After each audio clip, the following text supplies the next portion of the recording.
Hello friend, आपके अपने channel Indian education में आपका स्वागत है। आज हम कोशिका के प्रकार के बारे में जानेंगे।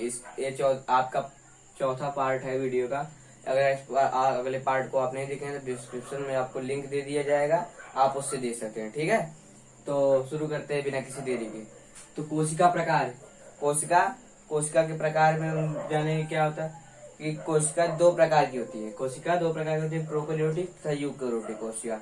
कौन सी कोशिका? प्रोकैरियोटिक कोशिका, यूकैरियोटिक कोशिका।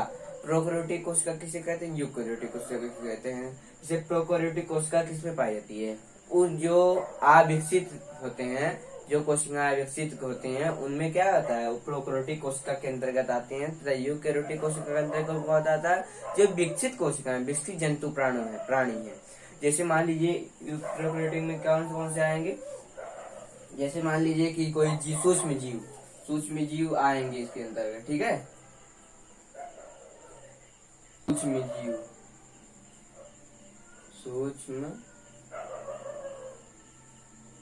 जीव सूक्ष्म जीव इसके अंतर्गत आते हैं। तथा इसमें यूकैरियोटिक में कौन कौन से आते हैं सूक्ष्म जीव? जैसे कि मान लीजिए कि बैक्टीरिया, जीवाणु छोटे छोटे होते हैं, विषाणु, ये सब क्या होते हैं? ये सब प्रोकैरियोटिक के अंतर्गत आते हैं। अब यूकैरियोटिक के अंतर्गत कौन से आते हैं? विकसित जीव। जो विकसित जीव में कौन कौन से आते हैं? पादप आते हैं। पादप में पौधे जो पौधे होते हैं, पेड़ पौधे क्या है, ये सब विकसित में आते हैं। और मनुष्य भी एक विकसित में आता है। जंतु, यहाँ पर जंतु लिख दे, जंतु। मनुष्य भी क्या है? जंतु है।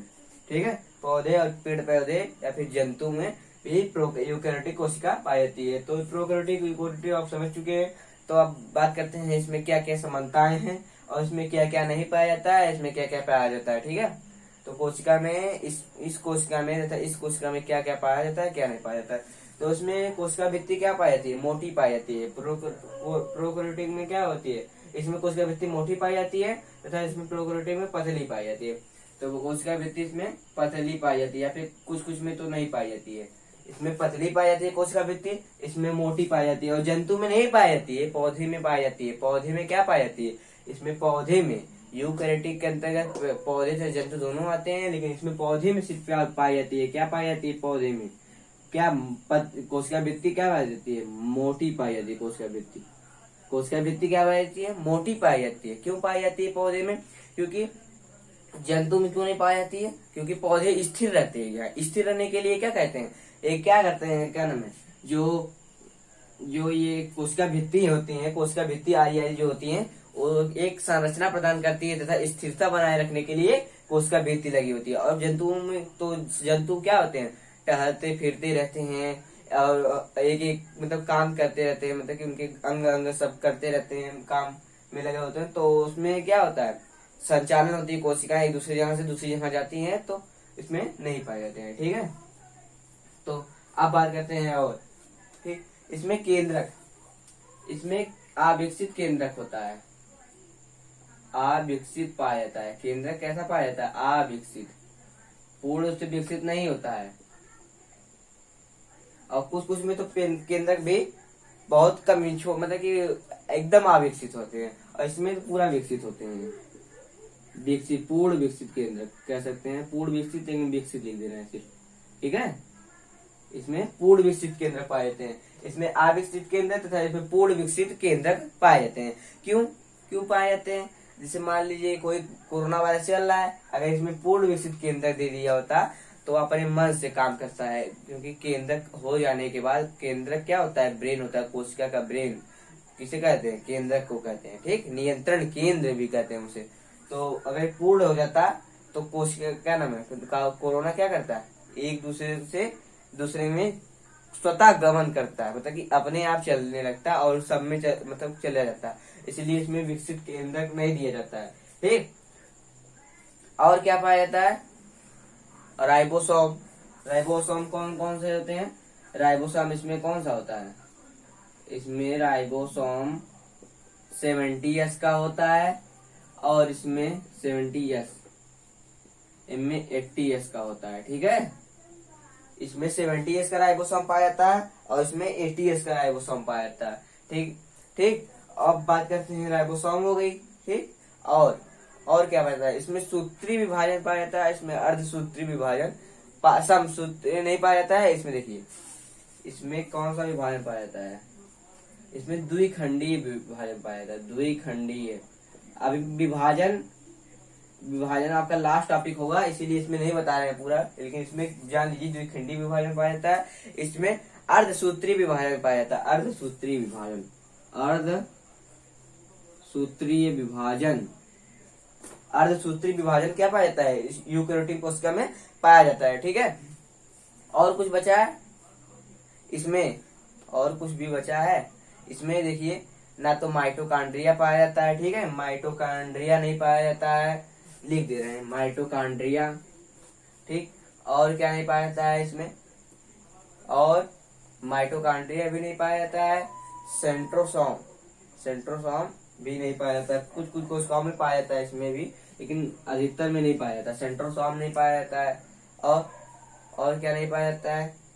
वैक्यूल, वैक्यूल छोटा होता है, मतलब पाया जाता है, थोड़ा छोटा होता है। ठीक, वैक्यूल नहीं पाया जाता है। गाल्जी बॉडी नहीं पाई जाती इसमें। और इसमें सभी पाए जाते हैं, ये सभी अंगक पाए जाते हैं, इसमें सभी अंगक पाए जाते हैं। ठीक है, तो अब हम बात करेंगे इसमें क्या और क्या होता है। और कुछ नहीं, बस इतना ही आपको याद रखना है। ठीक, एक और चीज है इसमें केंद्रक कला, मतलब कोशिका कला जो होती है, इसमें केंद्रक कला इसमें भी पाई जाती है। ठीक, और केंद्रक कला इसमें भी पाई जाती है, क्योंकि किसी सामान को रखने के लिए हमें पॉलिथीन की जरूरत पड़ती है। उसी प्रकार कोशिका के अंगकों को रखने के लिए पॉलिथीन के रूप में कोशिका कला की आवश्यकता है, जिसे प्लाज्मा कला भी कहते हैं, प्लाज्मा झिल्ली भी कहते हैं। ठीक है, तो अब पढ़ेंगे कोशिका कला हो गया।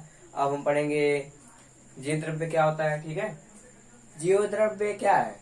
ठीक, आप इसको जानते हैं। और कोशिका द्रव्य क्या है?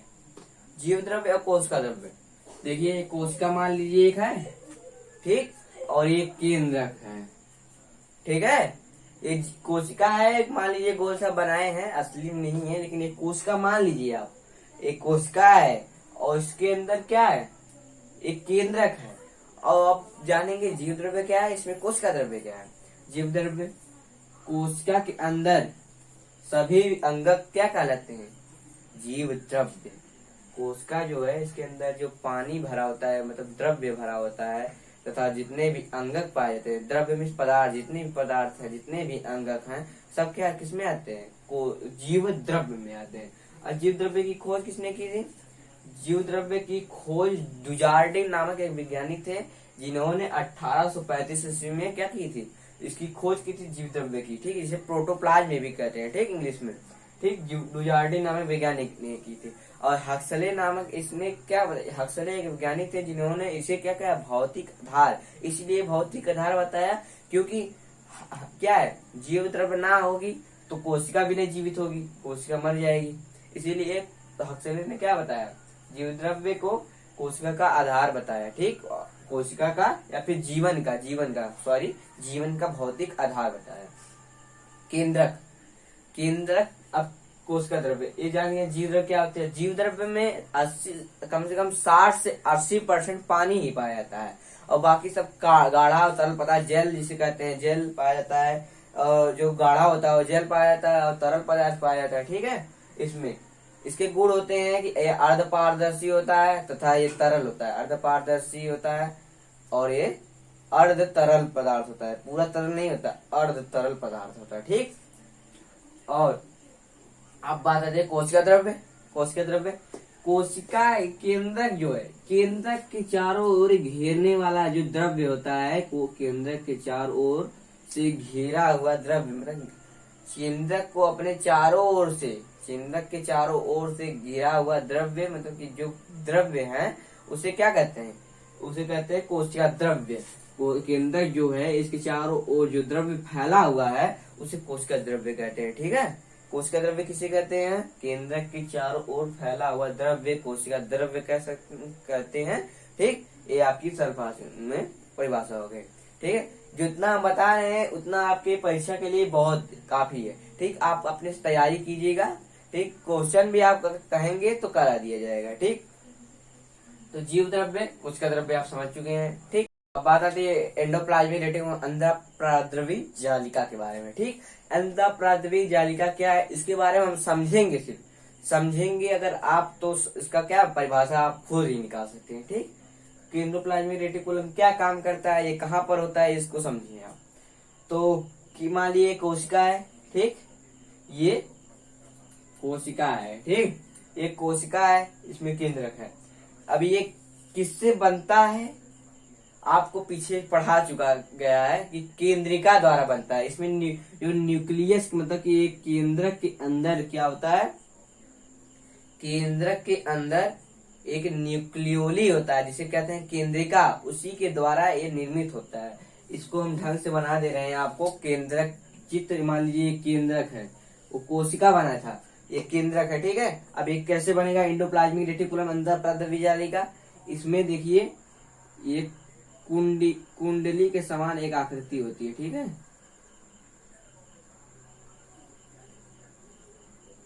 ऐसे, ठीक, ऐसे एक आकृति होगी। आप चित्र में देख सकते हैं अपने किताब में कहीं पर इस प्रकार से चित्र बना होगा। अगर आई आसपास इसके, जिसे क्या कहते हैं, अंतःप्राथमिक जालिका, ठीक है, अंतःप्राथमिक जालिका कहते हैं, ठीक। अंतःप्राथमिक जालिका किससे बनती है, अंतःप्राथमिक जालिका न्यूक्लियोली मतलब कि जो कोशिका के अंदर केंद्रक के अंदर, ठीक, जो पाई जाती है न्यूक्लियोली, उसी से बनती है। ये सघन आकृति पाई जाती है न्यूक्लियोली, ठीक है। आपको पढ़ा जा चुका है, नहीं पढ़े होंगे कोई बात नहीं, आप हमारे चैनल पेज से देख सकते हैं, ठीक। तो एंडोप्लाज्मिक रेटिकुलम इसी मतलब कि इसकी जो बगल से जो निकलता है वही तो है एंडोप्लाज्मिक रेटिकुलम, ठीक। इसमें भी दो आते हैं, एक रफ साइड होता है, रफ एंडोप्लाज्मिक रेटिकुलम ER, और एक स्मूथ ER, स्मूथ ER। ये दोनों क्या काम करते हैं इसको भी समझ लीजिए। और ये भी समझिए एंडोप्लाज्मिक रेटिकुलम का क्या काम है। इसका काम, मुख्य काम क्या है, ये पदार्थों के निर्माण करते हैं, जैसे वसा का निर्माण, फैट जैसे चर्बी करते हैं, इसका निर्माण करते हैं। और क्या करते हैं, और इनका काम एक और है, प्रोटीन का निर्माण करते हैं, जो कि सबसे क्या होता है, टफ निर्माण कहा जाता है प्रोटीन, वो इसका निर्माण करते हैं। आप पाचन तंत्र में पढ़ेंगे कि प्रोटीन कितने डिफिकल्टी से पचता है, ठीक है, उसका भी निर्माण यही करते हैं प्रोटीन, ठीक। तो rough ER, smooth ER। Rough में क्या होता है, ये कौन रफ साइड क्या करता है, और स्मूथ साइड कट। आप देखेंगे तेल चिकना होता है, स्मूथ चिकना होता है, और प्रोटीन दाल खुरदरी होती है। तो आप जान जाए दाल में क्या पाया जाता है, प्रोटीन पाया जाता है। तो ये प्रोटीन का क्या करता है, प्रोटीन का संश्लेषण करता है और इसे उपापचयी मतलब कि पचाता है, ठीक, प्रोटीन का निर्माण करता है ये। और स्मूथ ER क्या करता है, स्मूथ मतलब चिपचिपा पदार्थ, जो कि वसा कहते हैं जिसे, और वसा चिपचिपा पदार्थ, जो भी तेल में वसा पाई जाती है, ठीक है, तो वसा का ये पाचन करता है। इस प्रकार से आप याद रखेंगे, वसा। स्मूथ मतलब चिकना चीज, चिकना तेल होता है, और चिकना तेल होता है इसीलिए स्मूथ ER, इसी तरह से आप याद रख सकते हैं, ठीक। स्मूथ का, रफ का क्या करता है, प्रोटीन का पाचन करता है, तथा स्मूथ क्या करता है, वसा का पाचन करता है, ठीक। और अंतःप्राथमिक जालिका तो आप समझ चुके हैं, ठीक।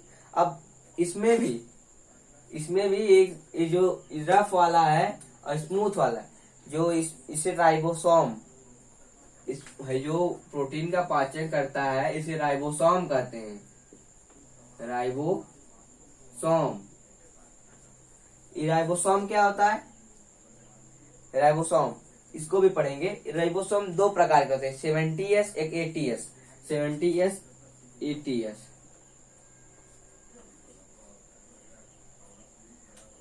70S राइबोसोम और 80S राइबोसोम, ठीक।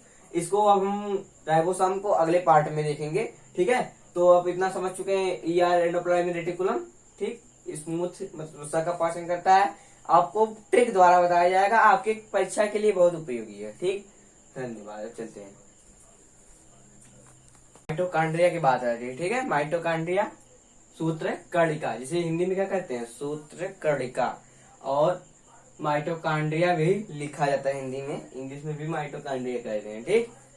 इसकी खोज किसने की थी, इसकी खोज एक कोलिकर नामक वैज्ञानिक ने की थी। ठीक, कोलिकर नामक एक वैज्ञानिक थे जिन्होंने इसकी खोज की थी, पर इसका नाम क्या माइटोकांड्रिया नहीं रखा गया था तब।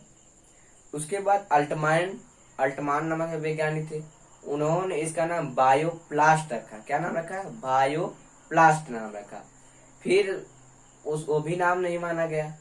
उसके बाद एक लास्ट वैज्ञानिक थे बेंडा इनका नाम कौन रखा? बेंडा नामक एक वैज्ञानिक थे, इन्होंने उसका नाम क्या रखा? माइटोकांड्रिया नाम रखा, बेंडा नामक वैज्ञानिक। तो खोज कोलिकर, ठीक, अल्टमान बायोप्लास्ट का, और बेंडा ने इसका नाम रखा। ये क्या होती है? कोशिका के अंदर एक कैप्सूल की तरह एक मतलब कि एक संरचना होती है, जिसके अंदर इस तरह से सलका मतलब कि एक नाली की तरह होती है, नाली की तरह बिछी हुई एक संरचना होती है। इसके अंदर जो है इस तरह होती है,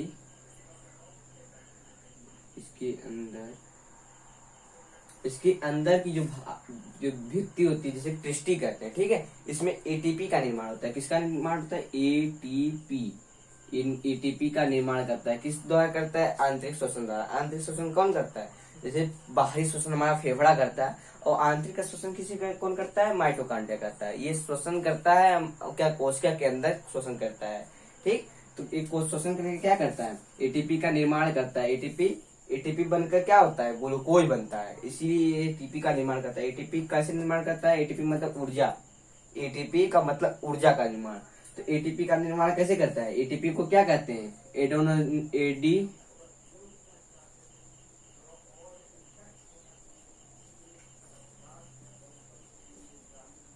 ट्राइफॉस्फेट क्या कहते हैं? एडेनोसिन ट्राइफॉस्फेट, जिसे क्या कहते हैं? एटीपी। ठीक, माइटोकांड्रिया समझ गए? माइटोकांड्रिया क्या होती है? एक कोशिका के अंदर एक संरचना, नाली की आकार की संरचना पाई जाती है, जिसके अंदर एटीपी का निर्माण होता है, जिसे ऊर्जा कहते हैं। ठीक, माइटोकांड्रिया हो गया। अब बात आती है गाल्जी उपकरण। गाल्जी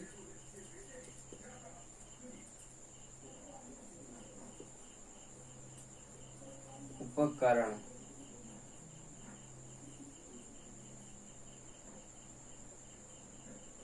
तो गाल्जी उपकरण की खोज किसने की थी? गाल्जी उपकरण की खोज की थी कैमिलो गाल्जी नामक एक वैज्ञानिक थे, जिन्होंने गाल्जी उपकरण की खोज की। इन्होंने क्या किया?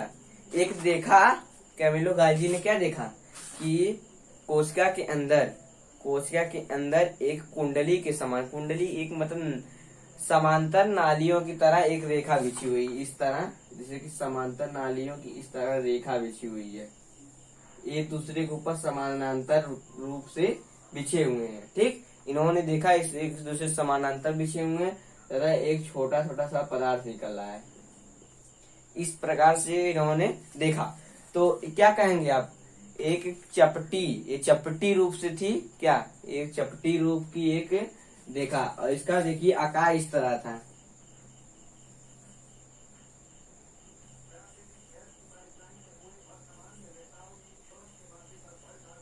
इस प्रकार से इसका आकार इसी प्रकार नीचे ले जा सकते हैं। ठीक है, इस प्रकार इसका आकार था। इन्होंने कैमिलो गाजी ने इसकी खोज की थी। ठीक, इसी गाजी उपकरण से हमारा क्या बनता है? हमारा एक गाजी उपकरण क्या काम करता है? इसका क्या काम है? इसका काम यही है कि एटीपी का निर्माण हुआ ऊर्जा का ये ग्रहण करता है, तथा जितने भी पदार्थ बनते हैं, जैसे प्रोटीन बना, वसा बना, सब क्या करता है? ये पैक करता है, सब पैकिंग करने वाला काम करता है। जितने भी प्रोडक्ट बनते हैं, जितने भी पदार्थ बनते हैं, प्रोटीन, वसा इत्यादि, जो सब चर्बी होती है, सब कौन करता है? पैकिंग का काम यही करता है। ये पैकिंग करके क्या करता है? विभिन्न अंगों तक पहुंचाता है, जो शरीर के एक एक अंगों तक यही पहुंचाता है। क्या गाजी उपकरण का यही काम है? मुख्य काम क्या है? यही काम मुख्य काम है। और एक हाइड्रोलेज नामक एक क्या बनाता है? उसका नाम क्या है? हाइड्रोलेज नामक एक पदार्थ बनाता है, जो कि लाइसोसोम करते हैं। क्या कहते हैं? लाइसोसोम का निर्माण करता है ये क्या करता है? लाइसोसोम का निर्माण करता है। जो क्या करता है? लाइसोसोम क्या करता है? लाइसोसोम